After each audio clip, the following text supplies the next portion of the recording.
Hello kids, कैसे हैं आप लोग? हम लोग अच्छे हैं मैडम। आप कैसी हैं? मैं भी अच्छी हूँ। तो चलो आज का पाठ पढ़ना शुरू करें। यस मैडम, शुरू करते हैं। तो बच्चों, कुछ पढ़ाने से पहले मैं आपसे कुछ सवाल पूछती हूँ।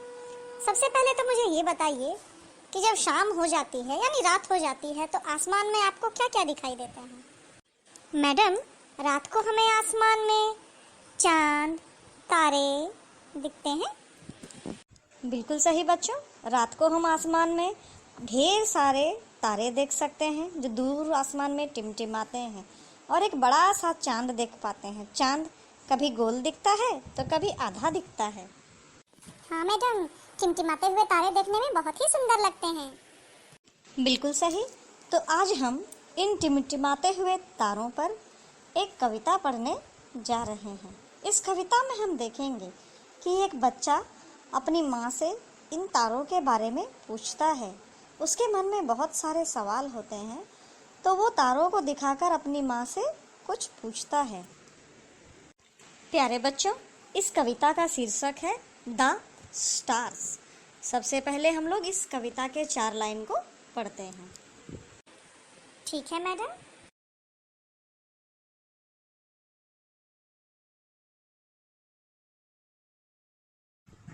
See, the stars are coming in the far blue skies.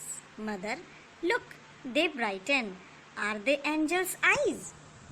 Madam, इसका क्या अर्थ होगा? आपने अभी जो 4 पंक्तियाँ सुनाई, इसका अर्थ भी हमें समझा दीजिए। समझाती हूँ बेटा। इस कविता की पहली 4 पंक्तियों में क्या कहा गया है? सी का मतलब होता है देखो।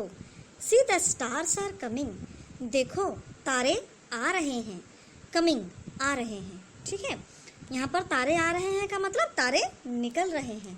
इन the far blue skies, far यानी दूर, ब्लू यानी नीले, स्काईज का मतलब होता है आसमान में। देखो तारे आ रहे हैं दूर नीले आसमान में। मदर, माँ, लुक, देखो, दे ब्राइटन, वे चमकते हैं। ब्राइटन का मतलब होता है बच्चों चमकना।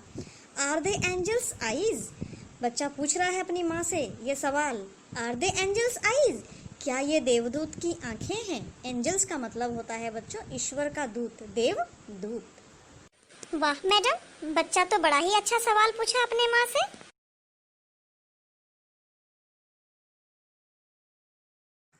हाँ, अब अगली 4 पंक्तियाँ देखिए बच्चों।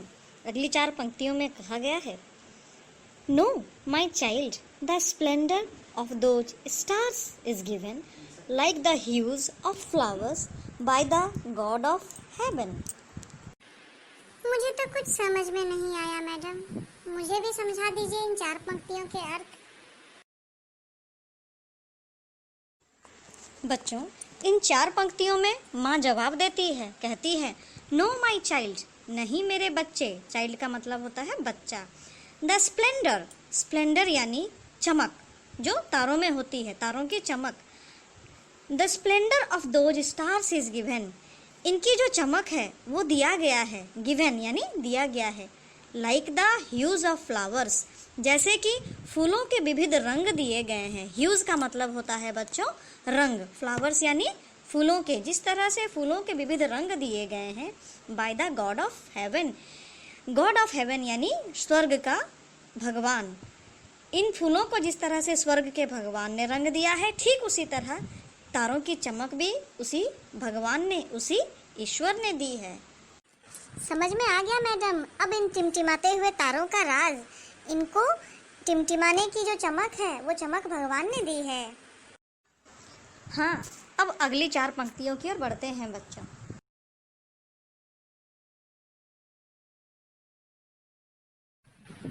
Yes madam.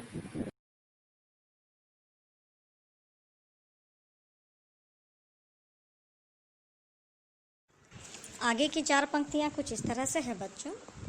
बच्चा फिर से अपनी माँ से कहता है, mother, if I study sure he will let me know why those stars he lighted over our earth to glow.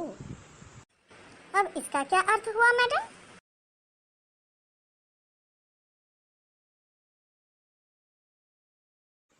इसका अर्थ है बच्चों, बच्चा माँ से पूछता है, कहता है वो, मदर, माँ, इफ आई स्टडी, अगर मैं पढ़ूंगा, अगर मैं अध्ययन करूंगा। स्टडी का मतलब होता है बच्चों पढ़ना या अध्ययन करना।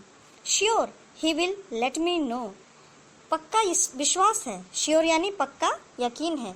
ही will let me know, he का मतलब यहाँ पर ईश्वर को बताया गया है। बच्चा कहता है अगर मैं पढ़ूंगा तो मुझे पूर्ण विश्वास है कि वो मुझे जानने का मौका देगा। He will let me know, मैं जानूंगा। Why those stars he lighted, क्यों उसने इन तारों को चमक दी है। लाइटेड, लाइटेड का मतलब होता है रोशनी देना या चमक देना। क्यों उसने इन तारों को चमक दी है। Over our earth to glow, हमारी पृथ्वी के ऊपर। ओवर यानी ऊपर, हमारी पृथ्वी के ऊपर। अर्थ का मतलब होता है बच्चों पृथ्वी, हमारी पृथ्वी के ऊपर। टू ग्लो, चमकने के लिए। तो यहाँ बच्चा फिर से कह रहा है अपनी माँ से, माँ अगर मैं पढ़ूंगा तो मुझे पूर्ण विश्वास है ये मैं जान जाऊंगा। क्यों ईश्वर ने इन तारों में चमक दी है जो ये हमारे ऊपर, हमारी पृथ्वी के ऊपर चमक रहे हैं। अरे वाह मैडम, क्या मैं भी अगर पढ़ूंगा तो मुझे पता चलेगा कि तारों में चमक कहाँ से आती है। बिल्कुल बेटा, अगर हम लोग पढ़ाई करेंगे तो हमें दुनिया की बहुत सारी चीज़ों के बारे में जानकारी मिलती है। अब अगली 4 पंक्ति पढ़े madam.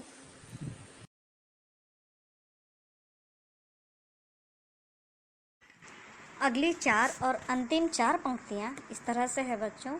Child, what God has finished has a glorious aim. Thine it is to worship and love his holy home.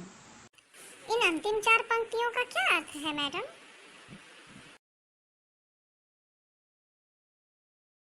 इन अंतिम पंक्तियों में ये कहा गया है, child, what God has finished, बच्चे, जिसको ईश्वर ने खत्म कर दिया है, जिसकी रचना ईश्वर ने समाप्त कर दी है। हैज़ ए ग्लोरियस एम, उसका एक शानदार लक्ष्य है। ग्लोरियस यानी भव्य या शानदार। एम का मतलब बच्चों उद्देश्य या लक्ष्य, उसका एक शानदार लक्ष्य है। दाइन इट इज टू वर्शिप, दाइन का मतलब तुम या तुम्हारा, तुम्हारा काम है ईश्वर की बनाई हुई इस कृति का, ईश्वर की बनाई हुई इस रचना का सम्मान करो। वर्शिप यानी यहाँ पर बच्चों हो जाता है प्रार्थना करना या पूजा याचना करना।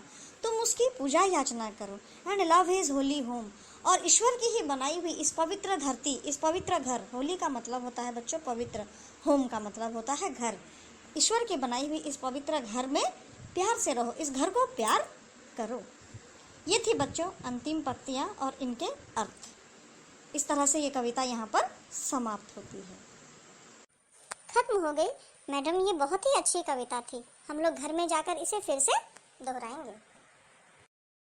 ठीक है बच्चों, अब हम लोग अगली कक्षा में फिर मिलेंगे। तब तक अपना ध्यान रखना, स्वस्थ रहना, खेलना कूदना और पढ़ना। थैंक यू मैडम, हम लोग पढ़ेंगे भी और खेलेंगे भी।